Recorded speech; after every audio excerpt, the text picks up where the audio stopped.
एक पिता की इमोशनल कहानी। यह स्टोरी शुरू होती है जब मैं घर से गुस्से में बड़बड़ाते हुए निकल आया था और बस स्टैंड की तरफ आगे बढ़ने लगा। मैं मन ही मन बड़बड़ा रहा था, पता नहीं कितने पैसे छुपा कर रखे हैं, लेकिन मेरे लिए एक बाइक नहीं ले सकते। अब मैं यहाँ से चला जाऊँगा और तब तक वापस नहीं आऊँगा जब तक मैं खुद के पैसों से बाइक नहीं खरीद लेता।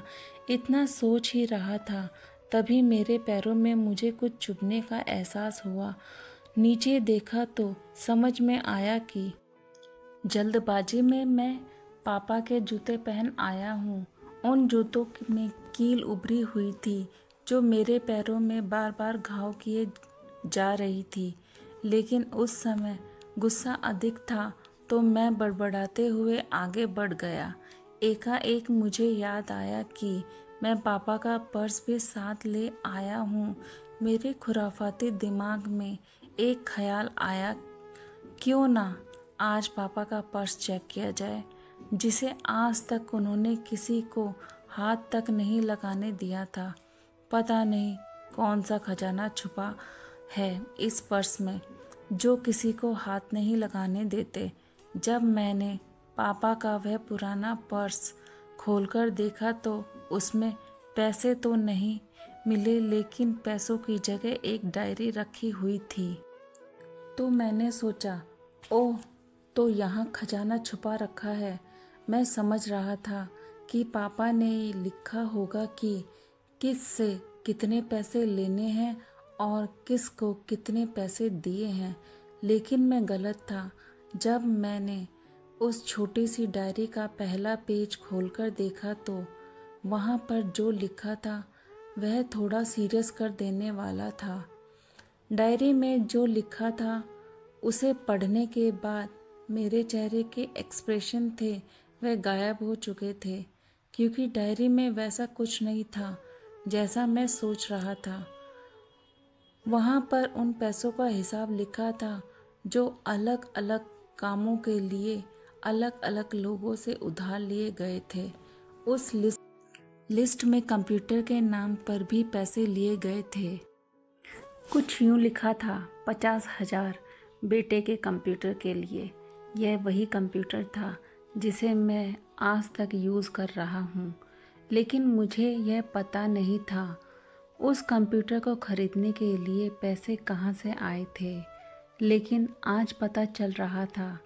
मुझे आज भी याद है जब मैंने पहली बार कैमरे के लिए ज़िद की थी, जो मेरे पापा ने मुझे 2 हफ्ते बाद मेरे बर्थडे पर ला कर दिया था, जिसे देखकर मैं बहुत खुश हुआ था। और मुझे खुश देखकर मुझसे कहीं ज़्यादा अगर कोई खुश हुआ था तो वह थे पापा। अब मेरे चेहरे से गुस्सा एकदम गायब हो चुका था। जब मैंने आगे का पन्ना पलटा तो वहाँ पर कुछ विश लिखी हुई थी। पहली जो विश थी उसमें जो लिखा हुआ था, अच्छे जूते पहनना। यह बात मेरी को समझ नहीं आई। तभी मेरे पाँव अचानक सड़क पर भरे पानी में जा पड़े और तभी मेरे पाँव में कुछ गीलापन होने का एहसास हुआ। जब मैंने जूता उतारकर देखा तो उसका तला टूटा हुआ था। यह देखकर मुझे डायरी में लिखी बात याद आ गई। तभी मुझे माँ पापा की कही बातें भी याद आ रही थी कि कैसे माँ जब कहा करती थी पापा से, अब तो जूते पुराने हो गए हैं, नए ले लीजिए, तो पापा अक्सर यह कहकर टाल दिया करते थे, जूते अभी और चलेंगे, अभी कुछ दिन पहले ही तो लिए थे। मुझे आज समझ आ रहा था कि कितने दिन और चलेंगे। साथ ही साथ यह भी समझ आ रहा था कि पापा पर्स को क्यों छुपा कर रखते थे। तभी उस डायरी को पढ़ते हुए बस स्टैंड पर पड़ी बेंच पर आकर बैठ गया। अब उस डायरी का आखिरी पन्ना बचा हुआ था। उस पन्ने को जब मैंने पलट कर देखा तो वहाँ कल की डेट लिखी हुई थी। तारीख के नीचे लिखा हुआ था 50,000 रुपये बाइक के लिए। बस इतना पढ़ा और दिमाग सन रह गया। अब मेरे मन में कोई शिकवा गिला नहीं बचा था। बस मेरे आंखों से आंसू चले जा रहे थे। मुझे आज तक नहीं पता तब मैं क्यों रोए जा रहा था। अब मैं जल्दी से घर की तरफ भागा, लेकिन जूतों की वह कील पाँव में अब तक घाव बनाने में कामयाब हो चुकी थी। मैंने जूतों को रास्ते में ही निकालकर फेंक दिया और भागते लड़खड़ाते हुए घर जा पहुंचा। लेकिन पापा घर पर नहीं थे। मैं समझ गया था वे कहाँ थे। मैं सीधे पास वाली बाइक एजेंसी की तरफ भागा। पता नहीं आज कहाँ से इतनी ताकत आ गई थी कि मैं भागते भागते थक भी नहीं रहा था, और वह भी बिना जूतों के नंगे पैर। जैसे तैसे मैं बाइक एजेंसी तक पहुंचा। पापा वहीं थे। मैंने पापा को दौड़कर गले से लगा लिया और मेरी आंखों से आंसू रुकने का नाम ही नहीं ले रहे थे। पापा को भी समझ नहीं पा रहे थे आखिर हो क्या रहा है, मैं क्यों रो रहा हूँ। मैंने पापा से कहा, पापा मुझे मोटरसाइकिल नहीं चाहिए, आप अपने लिए जूते ले लीजिए। अब आज से मैं जो भी करूँगा अपनी मेहनत से अपने बलबूते पर पढ़कर करूँगा। दोस्तों, बस इतनी सी ही थी कहानी।